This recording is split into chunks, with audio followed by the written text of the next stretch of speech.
വടക്കൻ പാട്ടിലെ ഒരു വീരവനിത, പുലുവപ്പൂപ്പെണ്ണ് പൂമാതയെന്നും പറയും. പുലയ സമുദായത്തിൽപ്പെട്ട പൂമാതൈ പൊന്നമ്മയോട് തമ്പുരാനായ കടലുംകര നാടുവാഴി തൻ്റെ കാമപുരാണത്തിനായി ആവശ്യപ്പെടുന്നു. അവൾ വഴങ്ങുന്നില്ല. പ്രലോഭനത്തിനും ഭീഷണിക്കും വഴങ്ങാത്ത പൂമാതയ്ക്കെതിരെ നാടുവാഴി ഗൂഢാലോചന നടത്തുന്നു.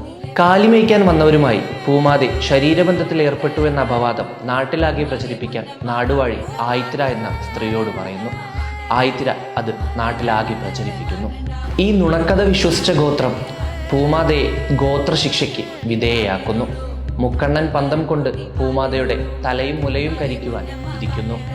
ശിക്ഷാവിധിയേറ്റു മരണാസന്നയായ പൂമാതെ ആയിത്തിരയെ ക്രോധത്തോടെ നോക്കി താനിതിന് പ്രേതമായി വന്ന് പ്രതികാരം ചെയ്യുമെന്ന് വിളിച്ചു പറയുന്നു.